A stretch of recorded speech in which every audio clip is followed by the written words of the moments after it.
Hello नमस्कार।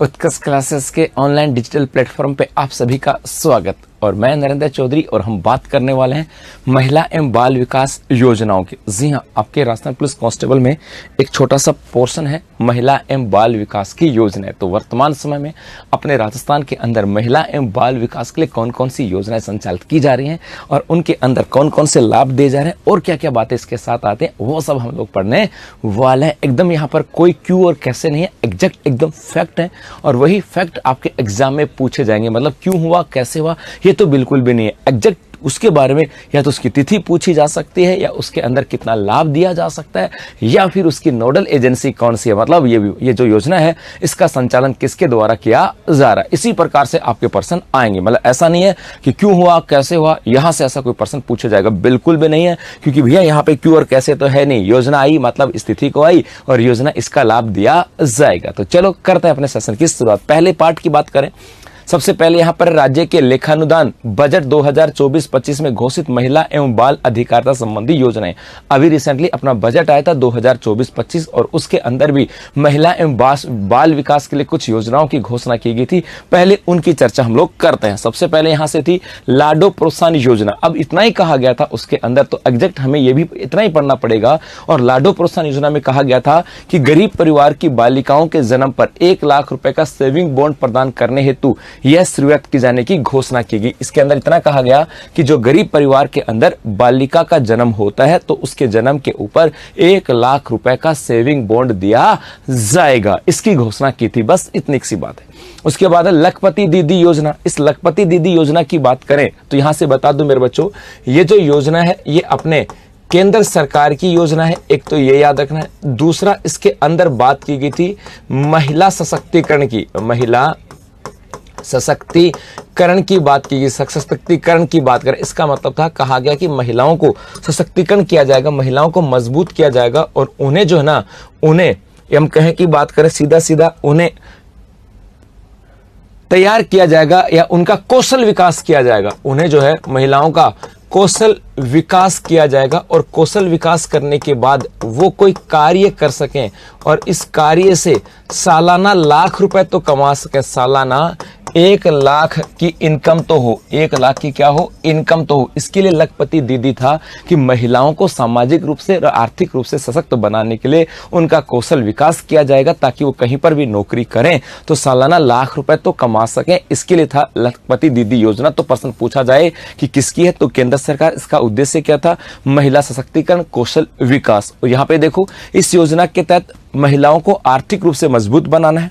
इस योजनाओं के तहत स्वयं सहायता समूह से जुड़ी महिलाओं को लाभान्वित किया जाएगा, उनका कौशल विकास किया जाएगा और आगामी वर्ष 5 लाख परिवारों की आय 1 लाख रुपए वार्षिक तक ले जाने का कार्य किया जाना प्रस्तावित है। अर्थात कहा गया था कि आगामी वर्ष, मतलब इस वर्ष की बात करें जो बजट 24-25 में कहा गया था कि 5 लाख महिलाओं को इसके तहत उनका कौशल विकास किया जाएगा। अर्थात लखपति दीदी योजना, इसका उद्देश्य क्या था, महिलाओं में कौशल विकास करके उनकी सालाना आमदनी 1 लाख रुपए तक करना, ये इसका उद्देश्य था। क्लियर है बात यहां से।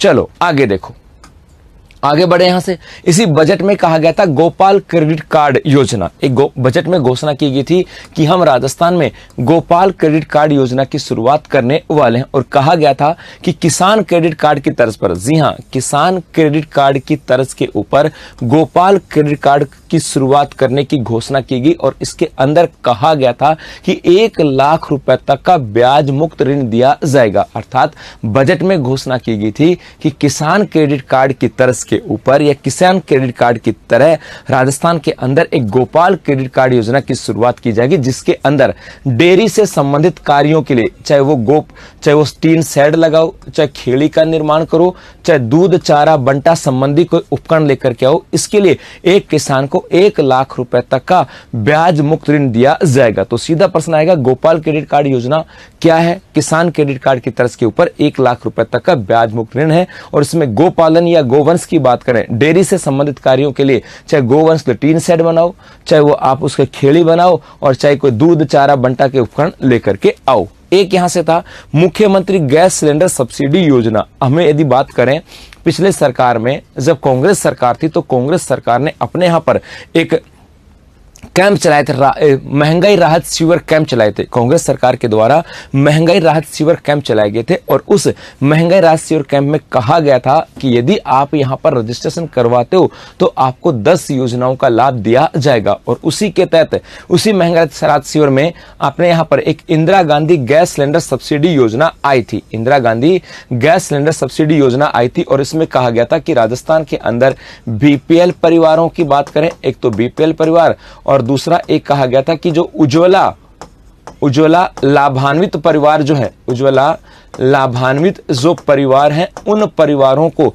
500 रुपए में गैस सिलेंडर दिया जाएगा। अर्थात उस महंगा राहत शिविर कैंपों में जो जिन लोगों ने रजिस्ट्रेशन करवाया होगा उन्हें 500 रुपए में गैस सिलेंडर दिया जाता था। लेकिन जैसे इस सरकार ने घोषणा की, इस सरकार ने अपने बजट में घोषणा की कि भैया जो अपने यहां पर योजना थी इंदिरा गांधी गैस सिलेंडर योजना, अब उसका नाम बदल दिया, उसका नाम कर दिया मुख्यमंत्री गैस सिलेंडर सब्सिडी योजना और इसके अंदर अब 500 के स्थान के ऊपर 450 रुपए में गैस दी जाएगी। तो अपने यहां पर Indira Gandhi gas cylinder subsidy योजना कांग्रेस सरकार लेकर के आई थी महंगाई राहत शिविर कैंपों के अंदर, जहां पे 500 रुपए में गैस सिलेंडर दिया जाता था बीपीएल परिवारों को और उज्ज्वला जो योजना लाभान्वित परिवार हैं उनको। लेकिन अब इस सरकार ने कहा कि भैया इसका नाम बदल करके हम मुख्यमंत्री गैस सिलेंडर सब्सिडी योजना कर रहे हैं और अब यहां पर गैस सिलेंडर जो है वो 500 के बजाय आपको 450 रुपए में दिया जाएगा। ये थी आपके मुख्यमंत्री गैस सिलेंडर सब्सिडी योजना। आगे देखें, एक लाडली सुरक्षा योजना थी। इसी बजट में कहा गया था कि महिला और बालिकाओं की छेड़छाड़ व अपराध को रोकने के लिए, महिला एवं बालिकाओं के साथ छेड़छाड़ और अपराध को रोकने के लिए प्रत्येक जिले में, कहां की बात कर रहा है, प्रत्येक जिले में प्राथमिकता के आधार पर सार्वजनिक स्थानों के ऊपर सीसीटीवी कैमरे लगाए जाएंगे। मतलब चाहे वो बस स्टैंड हो, चाहे कोई दूसरी जगह हो, सार्वजनिक जो भी स्थान होंगे वहां पे सीसीटीवी कैमरे लगाए जाएंगे। तो लाडली सुरक्षा योजना बजट में घोषणा की गई थी कि महिला एवं बालिकाओं के साथ छेड़छाड़ एवं अपराध को रोकने के लिए प्रत्येक जिले में सार्वजनिक स्थानों के ऊपर लगाए जाएंगे आपके सीसीटीवी कैमरे। बस इतना सा बेटा, इसके अलावा तो कुछ इसमें है ही नहीं। अब आगे बढ़ते हैं साहब। अब ये तो बजट में थी। अब अपने यहां पर राजस्थान के अंदर महिलाओं के विकास के लिए, महिला एवं बाल विकास के लिए कई नोडल एजेंसियां, जिसमें एक आता है सामाजिक न्याय एवं अधिकारिता विभाग।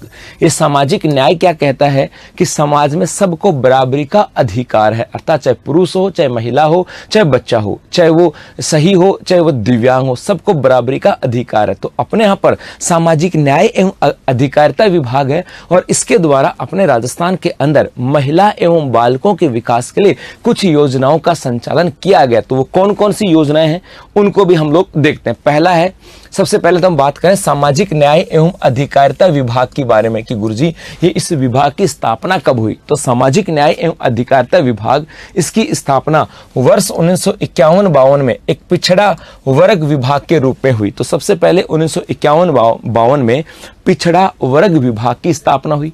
बाद में 1956-57 में इसका नाम समाज कल्याण विभाग रख दिया गया। 1956-57 में इसका नाम कर दिया गया समाज कल्याण विभाग। और 21 फरवरी 2007, ये तिथि याद रखना, 21 फरवरी 2007 की एक अधिसूचना के द्वारा ये जो समाज कल्याण विभाग था इसका नाम सामाजिक न्याय एवं अधिकारिता विभाग कर दिया गया। तो इसकी स्थापना 1951-52 में हुई और इसका नामांकन ये फरवरी 2007 के अंदर हुआ। यही सामाजिक न्याय एवं अधिकारिता विभाग सबके समान अधिकारों के लिए लड़ता है और इसके द्वारा अपने राजस्थान में कुछ योजनाओं का संचालन किया गया। जैसे पहली है इंदिरा गांधी राष्ट्रीय विधवा पेंशन योजना। अब देखो, जहां पर भी जिस भी योजना के अंदर नाम राष्ट्रीय आए तो आप ये मान लेना कि इस योजना का संबंध जो है ये केंद्र सरकार के साथ आता है। इसका संबंध किसके साथ आता है? केंद्र सरकार के साथ आता है। तो बेटा इसका संबंध भी केंद्र के साथ है और इसकी शुरुआत 7 अक्टूबर 2009 में हुई थी। इसकी शुरुआत कब हुई? 7 अक्टूबर 2009 में। और इसका संचालन केंद्र सरकार और राज्य सरकार दोनों के द्वारा मिलकर के किया जाता है। राजस्थान सरकार ने इस योजना को 7 अक्टूबर 2009 से स्वीकृति दी थी। मतलब केंद्र सरकार के द्वारा भी 7 अक्टूबर 2009 और राज्य सरकार ने भी कहा कि हम इसको अपनी स्वीकृति दे देते हैं। और इसके अंदर पात्र की बात करें कि भैया इंदिरा गांधी राष्ट्रीय विधवा पेंशन योजना किसको दी जाएगी, उसकी बात करें तो बीपीएल परिवार की 40 वर्ष या अधिक आयु की विधवा महिला, मतलब राजस्थान के अंदर बीपीएल परिवार की कोई भी 40 वर्ष या उससे अधिक उम्र की कोई विधवा महिला जो है उसे इस योजना के अंतर्गत पात्र माना जाएगा। और यहां पे लाभ कितना होगा, तो यहां पे लाभ कहा था कि भाई जिनकी एज 40 से 75 साल है उन्हें 1000 रुपए, और 75 साल से अधिक है उन्हें 1500 रुपए दिए जाएंगे। लेकिन और बता दूं यहां से, अभी जो अपना रिसेंटली बजट आया था 2024-25, उसके अंदर राजस्थान में न्यूनतम सामाजिक सुरक्षा की जो योजनाएं हैं, सामाजिक सुरक्षा का मतलब है कि चाहे वो किसी भी रूप में समाज के अंदर कि भाई उसको कहें कि यार गरीब है, ऐसा मतलब ऐसे ताने न दे, तो सामाजिक रूप से मजबूत बनाने के लिए अपने यहाँ पे जो योजनाएं चलाई जाती हैं उनको बोलते हैं सामाजिक सुरक्षा की योजनाएं। तो सामाजिक सुरक्षा योजनाओं को 1000 से बढ़ा करके कर दिया गया था 1150। तो अभी ये आपको यहां पर 1150 भी आपको ध्यान में रखना है कि जरूरी नहीं एग्जाम में 1100 हो और 1000 और 1150, तो आपको करके आना 1150, लेकिन हाँ ऑफिशियल वेबसाइट पे अभी 1000 है, लेकिन अपने सरकार ने कितना कर दिया 1150 जी। उसके बाद में अगली योजना है इंदिरा गांधी राष्ट्रीय वृद्धावस्था पेंशन योजना। ये भी भारत सरकार की है और वृद्धावस्था जो बुजुर्ग हैं उनके लिए पेंशन दी जाएगी। तो अपने यहां पर इंदिरा गांधी राष्ट्रीय वृद्धावस्था पेंशन योजना अर्थात जो वृद्ध जन है जो काम नहीं कर सकते उनको सामाजिक और आर्थिक दृष्टि से संबल देने के लिए भारत सरकार के द्वारा इस योजना का संचालन किया गया। इसकी शुरुआत 19 नवंबर 2007 को हुई। ये भी केंद्र सरकार और राज्य सरकार की है। और लाभ किसको दिया जाएगा, तो भारत सरकार के मापदंडों के अनुसार बीपीएल परिवार के 60 वर्ष से अधिक आयु के व्यक्तियों को पेंशन है। कहा गया कि जो बीपीएल परिवार है उनमें 60 या उससे अधिक आयु का जो भी वृद्धजन है उन्हें पेंशन दी जाएगी। बीपीएल परिवार नहीं तो वहां तो पैसों की दिक्कत ही नहीं है, तो पेंशन की जरूरत नहीं है। तो जो बीपीएल परिवार है उनके अंदर 60 साल से अधिक वृद्धजन को, उससे कम है तो वो आपका आदमी काम कर सकता है। 50 साल का 55 साल का है तो सरकारी कहती है, सरकारी नौकरी में रखती है, इसका मतलब सरकारी मांगता है कि आदमी तो काम कर सकता है। तो 60 साल से बात की गई। एक यहां पर कहा गया इस योजना के अंतर्गत लाभार्थी को 1000 रुपए की मासिक पेंशन दी जाती है, लेकिन इस मासिक पेंशन को बढ़ा करके भी अपने बजट में कितना कर दिया 1150 कर दिया। अर्थात यहां पे 60 साल से अधिक एज के बीपीएल परिवार के जो व्यक्ति है, चाहे महिला हो पुरुष हो, उन्हें पेंशन दी जाती है। और पेंशन कितनी है 1150 रुपए। चलो आगे देखो, नेक्स्ट यहां पर है इंदिरा गांधी राष्ट्रीय निःशक्त पेंशन योजना। यह भी राष्ट्रीय है। और निःशक्त जन की बात करें, पेंशन योजना, निःशक्त जन का मतलब है ऐसा कोई व्यक्ति जो जिसकी समस्या होती है देखने में, बोलने में, सुनने में या कुछ अन्य या हाइट बोनी हो सकती है, उनको बोलते हैं निःशक्त जन। तो ऐसे व्यक्तियों को भी सामाजिक सुरक्षा की गारंटी देते हुए एक इंदिरा गांधी राष्ट्रीय निःशक्त जन पेंशन योजना है। और यह शुरुआत कब हुई, फरवरी 2009 में। यह भी केंद्र सरकार और राज्य सरकार की योजना है। और राज्य सरकार के द्वारा इसकी अनुमति जो दी थी ये 24 नवंबर 2009। इसके अंदर क्या कहा गया, लाभ की बात करें, कहा कि लाभ किसको दिया जाएगा कि भारत सरकार के मापदंडों के अनुसार सूचीबद्ध बीपीएल परिवार, कैटेगरी कौन सी होनी चाहिए बीपीएल परिवार की, बीपीएल परिवार की वह व्यक्ति जो बहु निःशक्ता या निःशक्ता से ग्रसित है और जिनकी एज 18 वर्ष से अधिक है, पेंशन के लाभ। अर्थात बीपीएल परिवार हो, निःशक्त जन हो और 18 से अधिक एज हो, उसे पेंशन दी जाएगी। मतलब 18 साल से बड़ा है बीपीएल परिवार का कोई निःशक्त जन है, उन्हें पेंशन दी जाएगी। जहां पे बीपीएल परिवार नहीं है, चाहे उसमें किसी भी एज का निःशक्त जन हो, उन्हें पेंशन नहीं मिलेगी। इसके अंदर पात्रता की बात करें, निःशक्त जन के अंदर कहा गया कि 8 श्रेणियों को शामिल किया गया है। जैसे एक तो कहा गया अंधता है, कम दिखाई देता है, कुष्ठ रोग हो सकता है, श्रवण शक्ति ह्रास हो सकती है, चलन नहीं सकता हो, चलने में दिक्कत हो, मानसिक मंदता हो, मानसिक रुग्णता या बोनापन हो, और इन्हें पेंशन जो दी जाती है ये आपके आ जाएगी 1150 रुपए। कितनी है 1150 रुपए। अर्थात इंदिरा गांधी राष्ट्रीय निःशक्त जन पेंशन योजना के अंदर बीपीएल परिवार का निःशक्त जन 18 साल से बड़ा है, 8 कैटेगरियों के अंदर मानसिक मंदता हो सकती है, मानसिक विकृति हो सकती है, बोनापन हो सकता है, अंधता हो सकती है, बहरापन हो सकता है, या फिर कुष्ठ रोगी हो सकते हैं, कम दृष्टि हो सकती है, श्रवण शक्ति कम हो सकती है, उन्हें 1150 रुपए की पेंशन दी जाती है। आगे देखो भाई, नेक्स्ट यहां पर है मुख्यमंत्री वृद्धजन सम्मान पेंशन योजना। अब मुख्यमंत्री का नाम आ गया, इसका मतलब ये तो पक्का हो गया कि इस योजना का संचालन राजस्थान सरकार के द्वारा किया जाएगा। वृद्धजन का मतलब बुजुर्गों को सम्मान पेंशन योजना, अर्थात राजस्थान सरकार के द्वारा अपने राजस्थान के अंदर जो बुजुर्ग लोग हैं उन्हें पेंशन दी जाती है। इसके अंदर देखो वित्त पोषण राज्य सरकार का नाम आ गया।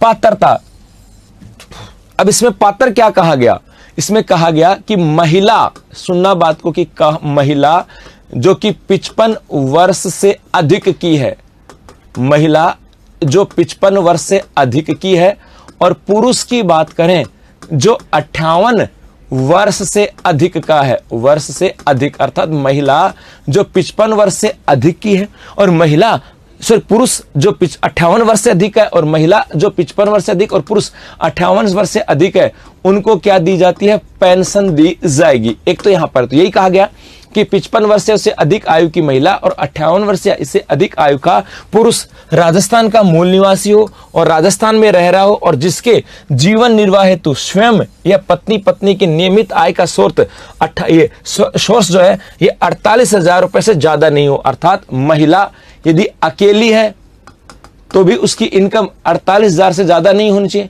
पुरुष अकेला है तो भी उसकी इनकम 48,000 ज्यादा नहीं होनी चाहिए, और दोनों है तो भी 48,000 से ज्यादा नहीं होना चाहिए। मतलब कहने का मतलब ये कि भैया ऐसी कोई महिला जिसकी एज 55 वर्ष से अधिक है और उसकी आय 48,000 सालाना से कम है, चाहे वो सिंगल है चाहे वो अपने पति के साथ रहती हो, पुरुष जिसकी एज 58 साल से ज्यादा है और उसकी सालाना आय 48,000 से कम है, चाहे वो सिंगल हो चाहे अपनी पत्नी के साथ रहता हो। ऐसा नहीं कि पति तो कुछ नहीं कर रहा और एज हो गई 60 साल और पत्नी पेंशन आ रही है, नहीं भैया, पत्नी की पेंशन आ रही है इसका मतलब ज्यादा हो गई है ना। या पत्नी की उम्र 55 साल से ज्यादा, वो कुछ नहीं कर रही, वो कहेगी मुझे दे दो, नहीं भैया, पति की पेंशन आ रही नहीं मिलेगी। मतलब पति पत्नी या सिंगल की एज जो इनकम है ये 48,000 से कम हो, उन्हें पेंशन दी जाती है और उनसे पेंशन दी जाती है। और यहां पर पेंशन की बात करें, आगे देखेंगे, इसके अंदर सिर्फ ये भी कहा गया कि गुरुजी सबके लिए 48,000 है क्या, नहीं भैया, कहा गया कि बीपीएल परिवार, अंत्योदय परिवार, आस्था कार्डधारी परिवार, सहरिया, कथोड़ी, खैरवा जाति के व्यक्तियों को आय संबंधी शर्त में छूट दी गई है। और इसके अंदर कहा गया कि सामाजिक सुरक्षा के पेंशन को कितना कर दिया, 1150 रुपए, तो उन्हें पेंशन कितनी दी जाएगी, 1150 रुपए दी जाएगी। तो ऐसी महिला जिसकी एज 55 साल से अधिक है, पुरुष जिसकी एज 58 साल से अधिक है और उनकी सालाना इनकम 48,000 रुपए से कम है, उन्हें मासिक रूप से 1150 रुपए की पेंशन दी जाएगी। वो बात यहां पर कहा गया है। आगे देखो, नेक्स्ट यहां पर मेरे बच्चों एकदम सीधा है, सपाट है, एकदम स्ट्रेट है, मतलब क्यों और कैसे तो है ही नहीं, जो है तो है।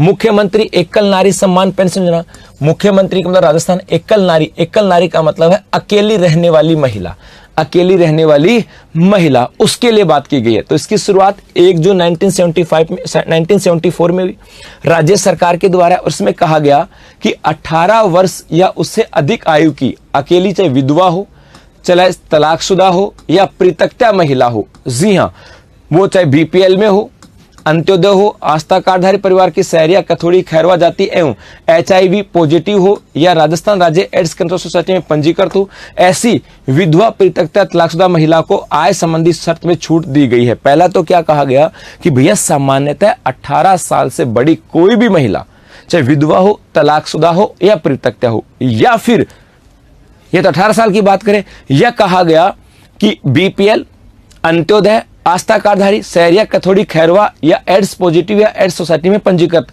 कोई भी महिला, चाहे उसकी एज 18 से कम हो, उन सबको पेंशन दी जाती है। और इनको दी जानी सहायता राशि कितनी है, तो 75 वर्ष तक 1,000 रुपए, मतलब 18 से लेकर के और 75 वर्ष तक 1,000, और अब इस 1,000 को बढ़ा करके कितना कर दिया, 1150, और 75 साल से अधिक है तो 1,500 रुपए दिए जाते हैं।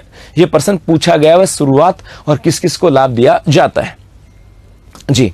नेक्स्ट है मुख्यमंत्री विशेष योग्य जन सम्मान पेंशन योजना। जिस प्रकार से इंदिरा गांधी राष्ट्रीय निःशक्त जन पेंशन योजना थी, जो निःशक्त जन होते हैं मेरे बच्चों, उन्हीं को कहा जाता है योग्य जन, वो तो थी केंद्र सरकार के द्वारा। उसी प्रकार से अब राजस्थान सरकार के द्वारा भी, मुख्यमंत्री का मतलब राजस्थान सरकार के द्वारा जो विशेष योग्य जन होते हैं, निःशक्त जन जो होते हैं, उनके लिए पेंशन की बात की गई, और वो है मुख्यमंत्री विशेष योग्य जन सम्मान पेंशन योजना। इसकी शुरुआत 29 नवंबर 1965 में हुई और ये राज्य सरकार के द्वारा संचालित है। इसके अंदर कहा गया कि किसी भी आयु का विशेष योग्यजन व्यक्ति, जी हां, किसी भी आयु का विशेष योग्यजन व्यक्ति हो, उन्हें पेंशन दी जाएगी बशर्ते उनकी आय 60,000 से क्या होनी चाहिए, कम होनी चाहिए। अर्थात देखो, किसी भी आयु का विशेष योग्यजन व्यक्ति जो अंधता, अल्पदृष्टि, चलन निशक्ता, कुष्ठ रोग, श्रवण शक्ति का ह्रास, मानसिक मंदता, मानसिक रोगी में से किसी एक या अधिक विकलांगता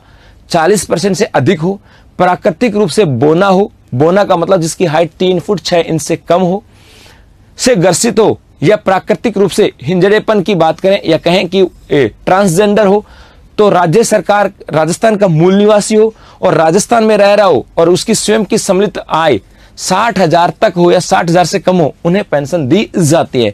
कहा गया इसके अंदर किसी भी आयु का, मतलब 0 से लेकर के 75 से कम है तो 1,000, और इसको बढ़ा करके अब तो कितना कर दिया 1150, और 75 से अधिक है तो 1250, और कुष्ठ रोगी जो हैं उनको 2500 रुपए और सिलिकोसिस वालों को 1500 रुपए। अर्थात मुख्यमंत्री विशेष योग्यजन पेंशन योजना नवंबर 1965 में आई। उसमें कहा कि जो विशेष योग्यजन है, कुष्ठ रोगी हैं, सिलिकोसिस पीड़ित है या जो ट्रांसजेंडर है, उन सबको पेंशन दी जाती है। कहा कि 75 साल से कम है तो 1150, 75 से अधिक है तो 1250, जिनके भी कुष्ठ रोग हैं उनको 2500 और जिनको सिलिकोसिस है उन्हें 1500 रुपए दिए जाएंगे। ये इसके अंदर कहा गया है। यहां पर पूछ लेते हैं उनको कितनी पेंशन दी जाती है। ये पेंशन की राशि पूछी जा सकती है आपके एग्जाम में। नेक्स्ट है राजस्थान सामाजिक सुरक्षा लघु एवं सीमांत वर्धन कृषक की बात करें। देखो, कृषक हो लेकिन कैसा हो, वर्ध हो, और वर्धन हो लेकिन कैसा हो, लघु एवं सीमांत। लघु व सीमांत, ऐसा नहीं है कि भैया मैं 70 साल का हो गया लेकिन मेरे 200 बीघा जमीन है तो भैया मुझे नहीं मिलेगी। मतलब 60 साल से कोई बड़ा व्यक्ति, वर्ध किसान जो लघु एवं सीमांत है, जिनके 1, 2, 3 हेक्टेयर जमीन है, मतलब जिसके 2 हेक्टेयर से कम जमीन आती है, उसकी बात करें तो इसकी शुरुआत 1 मार्च 2019 से हुई राजस्थान सरकार के। इसमें कहा गया कि माननीय मुख्यमंत्री महोदय राजस्थान ने घोषणा की थी कि प्रदेश के लघु एवं सीमांत वर्ग किसानों को भी वृद्धावस्था पेंशन योजना में सम्मिलित किया जाएगा, है ना। और ये योजना जो है ये 1 मार्च 2019 से प्रभावी थी और यहां पर पेंशन जो दी जाती है वो 1150 रुपए दी जाती है। अर्थात यहां पर जो वृद्धावस्था पेंशन योजना थी 60 साल से बड़ा, वृद्धावस्था पेंशन योजना पढ़ी थी ना हम लोगों ने, महिला 55 साल से बड़ी और पुरुष 58 साल से बड़ा, तो जो वृद्धावस्था पेंशन योजना है वही सेम लाभ दिया जाएगा लघु एवं सीमांत वर्धन कृषक को। वृद्धावस्था पेंशन योजना का जो लाभ है वही इसके अंदर दिया जाएगा। चलो आगे देखो, उत्तर मैट्रिक छात्रवृत्ति योजना। उत्तर मैट्रिक छात्रवृत्ति योजना का मतलब है कि भैया मैट्रिक का मतलब 10वीं छात्रवृत्ति योजना, अर्थात राजस्थान राज्य के मूल निवासियों के लिए सामाजिक न्याय एवं अधिकारिता विभाग के द्वारा एक उत्तर मैट्रिक छात्रवृत्ति योजना संचालित की जा रही है, जिसमें मैट्रिकोत्तर कक्षाओं में अध्ययनरत विद्यार्थियों को वित्तीय सहायता प्रदान की जाएगी। मतलब 10th के बाद की जो कक्षा होती हैं उस कक्षा को कहा जाता है मैट्रिकोत्तर, और इस कक्षा में पढ़ने के लिए विद्यार्थियों को वित्तीय सहायता दी जाएगी। यहां पर कहा गया है कि अनुसूचित जाति उत्तर मैट्रिक छात्रवृत्ति है, इसके तहत अनुसूचित जाति वालों को दी जाती है, अनुसूचित जनजाति के मैट्रिक छात्रों को दी जाती है, अति पिछड़ा वर्ग के जो बच्चे होते हैं उनको दी जाती है, अन्य पिछड़ा वर्ग के उत्तर मैट्रिक छात्रवृत्तियों को दी जाती है, आर्थिक पिछड़ा वर्ग को भी दी जाती है, निशक्त घुमंतु अर्ध घुमंतु जातियों को भी दी जाती है, मुख्यमंत्री सर्वजन उच्च शिक्षा छात्रवृत्ति योजना, इनको भी इसका लाभ दिया जाता है। ये लाभ अलग अलग होता है, मतलब एग्जैक्ट नहीं कह सकते कि क्या लाभ दिया जाएगा, कितना लाभ दिया जाएगा, लेकिन जो बच्चा 10वीं पास करने के बाद आगे 11वीं 12वीं और कॉलेज में जाता है, ऐसी स्थिति के अंदर उन बच्चों को उत्तर मैट्रिक छात्रवृत्ति दी जाती है। इसके अंदर एग्जैक्ट नहीं बता सकते कि कितना लाभ होगा। आगे देखो भाई साहब, नेक्स्ट यहां पर है मुख्यमंत्री अनुप्रति कोचिंग योजना। मुख्यमंत्री अनुप्रति कोचिंग योजना, ये तो शायद आप सबको पता होगा। मुख्यमंत्री अनुप्रति कोचिंग योजना, इसकी शुरुआत 5 जून 2021 से हुई थी। किसके द्वारा संचालित है? राज्य सरकार के द्वारा। राजस्थान सरकार व केंद्र सरकार द्वारा आयोजित भर्ती परीक्षाओं के लिए सहायता की जाती है कि अपने यहाँ पर जो बच्चा सरकारी नौकरी की तैयारी कर रहा है उन्हें इस योजना का लाभ दिया जाता है। उक्त योजना में अनुसूचित जाति, अनुसूचित जनजाति, अन्य पिछड़ा वर्ग, विशेष पिछड़ा वर्ग, अल्पसंख्यक, आर्थिक पिछड़ा वर्ग व योग्यजन जिनके परिवार की वार्षिक आय 8 लाख से कम या माता पिता सेवा में हैं और मैट्रिक्स लेवल 11 तक का वेतन प्राप्त कर रहे हैं तो उन्हें पात्रता दी जाती है। मतलब सीधा सीधा बोलें कि ऐसे परिवार जिनकी आय 8 लाख से कम है या माता पिता सरकारी नौकरी में हैं तो पे ग्रेड 11 लेवल से कम हो उन्हें लाभ दिया जाता है और ये सरकारी नौकरी की सहायता के लिए है। और यहां पर इसका संबंध यदि हम बात करें, इसके अंदर जो लाभ दिया जाता है ये लाभ मेरिट के आधार पर दिया जाता है। किसके आधार पर? मेरिट के आधार पर लाभ दिया जाता है। और इस योजना के अंतर्गत पहले 15,000 बच्चों को लाभ दिया जाता था और अब कितना हो गया? 30,000 बच्चों को था। 30,000 बच्चों को अपने यहां पर यूपीएससी या कहें कि केंद्र सरकार और राजस्थान सरकार की सरकारी नौकरी तैयारी करने के लिए सहायता दी जाती है। मतलब फीस का जो भुगतान है वो राज्य सरकार के द्वारा किया जाता है। जी, यही आपकी योजना आ जाएगी। नेक्स्ट है अंबेडकर डीबीटी वाउचर योजना। अंबेडकर डीबीटी वाउचर योजना सामाजिक न्याय एवं अधिकारिता विभाग के द्वारा जिला मुख्यालयों पर संचालित समस्त स्नातक एवं स्नातकोत्तर केवल शैक्षणिक पाठ्यक्रम कला, विज्ञान, वाणिज्य संकाय हेतु राजकीय महाविद्यालयों में अध्ययनरत छात्र जो घर से दूर रह करके अन्य स्थान पर किराए लेकर के रहते हैं, अध्ययन करते हैं। अर्थात क्या कहा गया कि भैया हम बात करें कि अपना जो जिला मुख्यालय, इसको ऐसे समझो, जो जिला मुख्यालय है इस जिला मुख्यालय के ऊपर जो आपके गवर्नमेंट कॉलेज है, किसकी बात कर रहा हूं? Government college. इस गवर्नमेंट कॉलेज में यदि अपना कोई रेगुलर स्टूडेंट है, और रेगुलर स्टूडेंट किसमें? चाहे वो आर्ट्स में हो, चाहे वो साइंस में हो और चाहे कॉमर्स में हो, अर्थात जिला मुख्यालय के ऊपर सरकारी जो कॉलेज है उसके अंदर रेगुलर पढ़ने वाला आर्ट्स, साइंस और कॉमर्स का जो बच्चा है वो जिला मुख्यालय पर रहता है। ये वो जो व्यक्ति है वो अपने घर से बाहर रहता है, घर से बाहर। और वो घर से बाहर दो जगह रह सकता है, तो जिला मुख्यालय पर या संभाग मुख्यालय के ऊपर। तो उन्हें उन छात्रों को आवास भोजन के लिए सुविधा दी जाती है। और यहां पर कहा गया था उनके लिए प्रतिमाह 2,000 रुपए दिए जाते हैं, अधिकतम 10 माह के लिए। मैं सीधा सीधा बोले कि भैया ऐसा कोई बच्चा जो अपने घर से बाहर या तो जिला मुख्यालय पर या संभाग मुख्यालय के ऊपर रहता है और वहां पर रह करके और वो अपने जिला मुख्यालय के ऊपर जो गवर्नमेंट कॉलेज है उसके अंदर रेगुलर स्टूडेंट है, चाहे वो आर्ट्स का हो, चाहे साइंस का हो और चाहे वो कॉमर्स का हो, उन्हें हर माह रहने के लिए, खाने पीने की व्यवस्था के लिए हर माह 2,000 रुपए दिए जाते हैं। और ये भी किसके आधार पर? मेरिट के आधार पर। जैसे आपने फर्स्ट ईयर में एडमिशन लिया तो इसके अंदर फर्स्ट ईयर में जो एडमिशन लोगे उसमें योजना का लाभ 12वीं कक्षा के अंदर मेरिट के आधार पर है। उसके बाद सेकंड ईयर में आओगे तो सेकंड ईयर में जो लाभ मिलेगा वो फर्स्ट ईयर के मार्क्स के आधार पर है और थर्ड ईयर में जो लाभ मिलेगा वो आपको मिलेगा सेकंड ईयर के आधार पर। एमए प्रवेश में जाओगे, एमएससी में जाओगे, मतलब पीजी में जाओगे तो आपको फाइनल ईयर के आधार पे, मतलब इस प्रकार से लास्ट एग्जाम के अंदर मेरिट के आधार पर, लास्ट एग्जाम के अंदर मतलब जिस भी कक्षा में हो उससे पहले वाली कक्षा के मेरिट के आधार पर आपको इस योजना का लाभ दिया जाएगा। चलो आगे देखो भाई, नेक्स्ट यहां से आ जाता है आवासीय विद्यालय योजना। 1997-98 में आई। वित्त पोषण किसका है? राज्य सरकार का। इस योजना का मूल उद्देश्य अनुसूचित जाति, जनजाति व अन्य पिछड़ा वर्ग के आर्थिक रूप से कमजोर परिवार के प्रतिभावान छात्र छात्राओं एवं निष्कर्षीय पशुपालक या भिक्षावर्ती व अन्य अवांछित गतिविधियों में लिप्त परिवारों को, बच्चों को स्वच्छ एवं अच्छे वातावरण में 1 से 12 तक की गुणवत्तापूर्ण शिक्षा प्रदान करवाना है। अर्थात आवासीय विद्यालय योजना आई।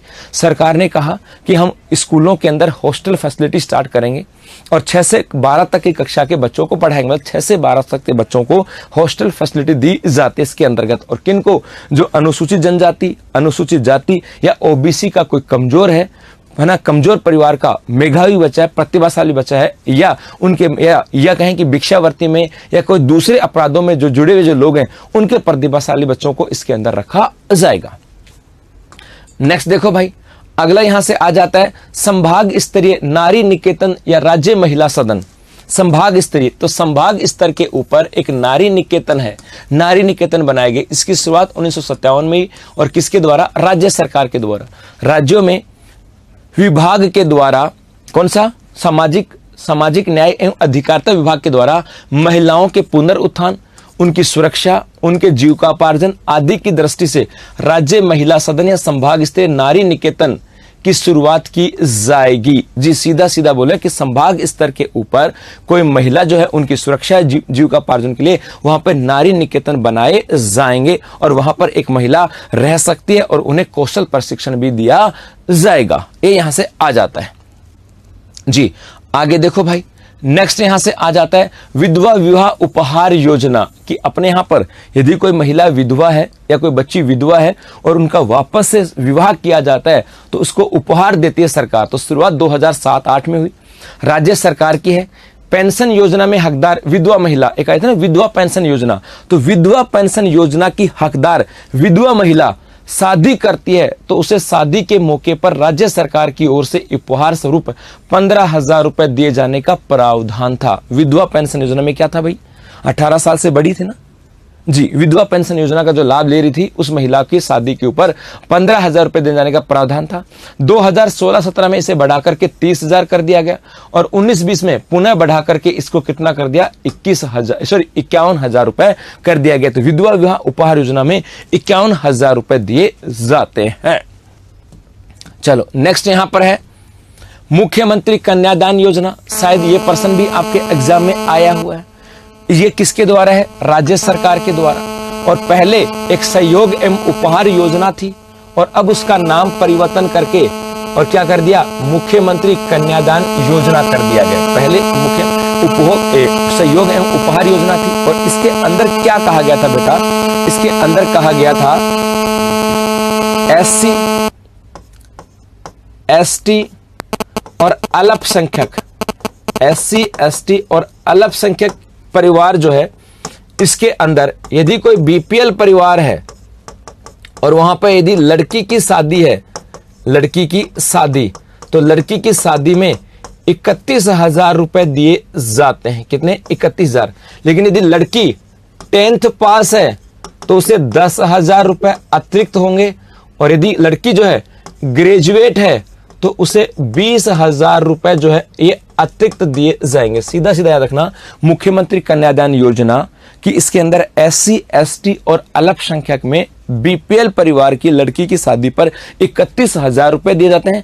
यदि लड़की 10वीं पास है तो 10,000 रुपए अतिरिक्त, और लड़की ग्रेजुएट है तो 20,000 रुपए अतिरिक्त। इसके अलावा आगे देखो, इसी प्रकार से शेष सभी श्रेणियों के बीपीएल परिवार, मतलब आगे बोले चाहे वो कोई भी कैटेगरी हो, चाहे हम बीपीएल परिवार की बात करें, इस बीपीएल परिवार के अंदर देखो इसी प्रकार से सभी श्रेणियों के बीपीएल परिवार, वो ओबीसी हो सकते हैं, मतलब ओबीसी कैटेगरी हो, दूसरी कैटेगरी हो, SC, ST की बात करें, बीपीएल परिवार, अंत्योदय परिवार, आस्था कार्ड धारक परिवार हो, या आर्थिक रूप से कमजोर विधवा महिला, विशेष योग्यजन व्यक्ति, पालनहार में शामिल लड़कियों की शादी में, 18 वर्ष से उम्र की महिला खिलाड़ी की स्वयं की शादी में भी तो 21,000 रुपए दिए जाते हैं। मतलब इनके अलावा देखो इसी प्रकार शेष सभी श्रेणियों में, शेष सभी श्रेणियों की बात करें, इस प्रकार से क्या कहा गया?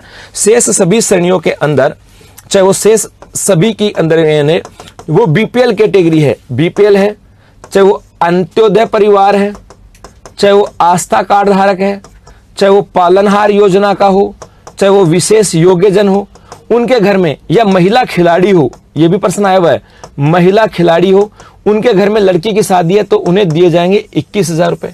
लड़की ग्रेजुएट है तो 10,000 रुपए, और लड़की 10वीं पास है तो 10,000, और ग्रेजुएट है तो 20,000 रुपए। मतलब 3 कैटेगरी सीधी सीधी है, SC, ST, अल्पसंख्यक के बीपीएल परिवार की लड़की की शादी में 31,000, 10वीं है तो 10,000 और ग्रेजुएट 20,000। इसके अलावा शेष सभी श्रेणी में इसी प्रकार से शेष जो बच गई SC, ST और इनके अल्पसंख्यक के अलावा जितनी भी कैटेगरी बच गई उन सब के अंदर बीपीएल परिवार जो आ जाएंगे वो। इसके अलावा और देखो 4-5 है, अंत्योदय परिवार हो सकते हैं, आस्था कार्ड धारक हो सकती है, आर्थिक रूप से कमजोर विधवा महिला हो सकती है, विशेष योग्यजन व्यक्ति हो सकता है, पालनहार का लाभार्थी हो सकता है ना, या महिला खिलाड़ी, इनकी शादी पर 21,000 रुपए दिए जाते हैं। शायद पुलिस कांस्टेबल में लास्ट पूछा गया था।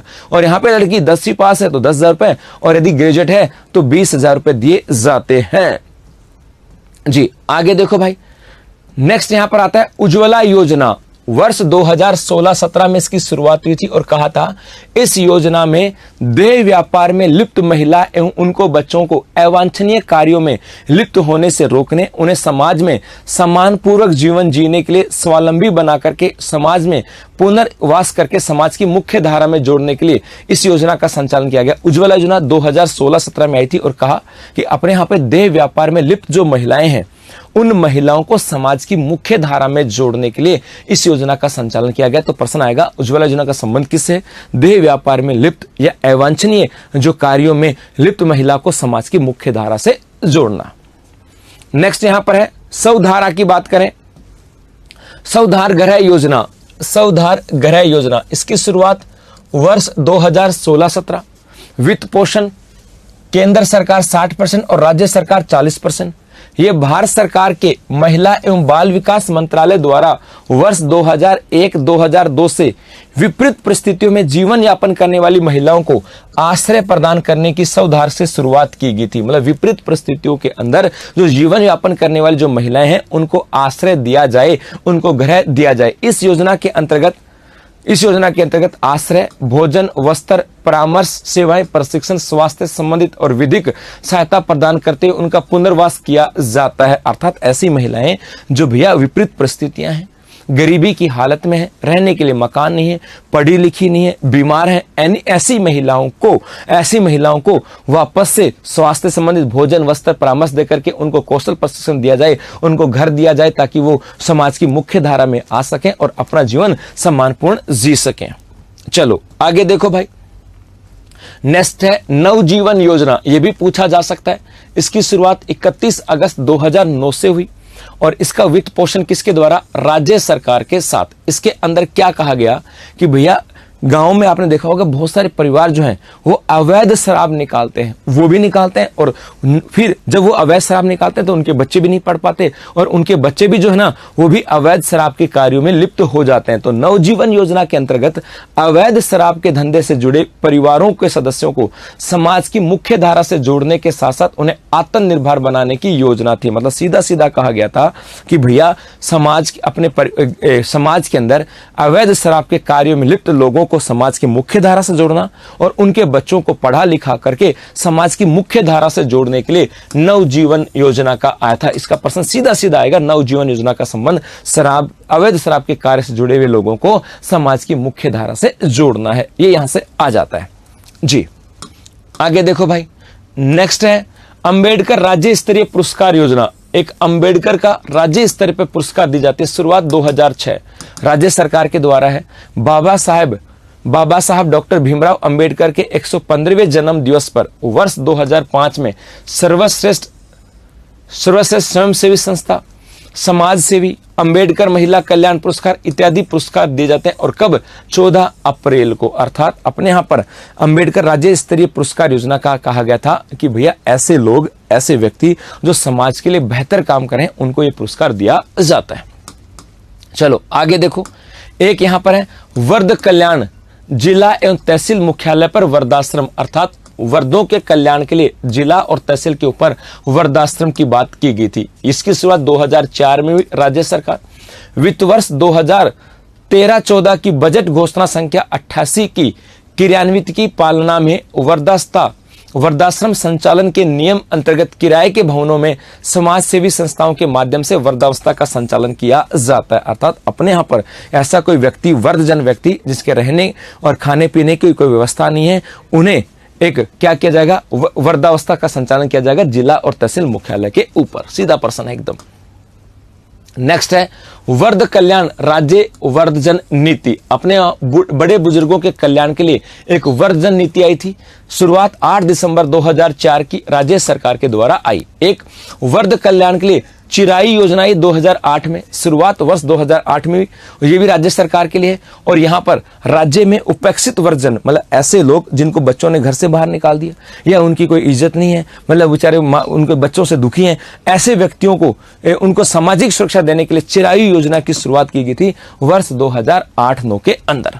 आगे देखो साहब, नेक्स्ट यहां पर आ जाता है अनुसूचित जाति एवं अनुसूचित जनजाति अत्याचार निवारण, इसकी शुरुआत 1995 में हुई और ये केंद्र सरकार और राज्य सरकार के द्वारा है। अर्थात अनुसूचित जाति और अनुसूचित जनजाति का यदि कोई व्यक्ति है, उन्हें छुआछूत, बेगार, अपमान भंग करने या शारीरिक रूप से क्षति करने या उनकी भूमि से बेदखल आदि करने की बात करें, उनके लिए उनकी सुरक्षा के लिए अत्याचार निवारण कार्यक्रम की शुरुआत की गई थी।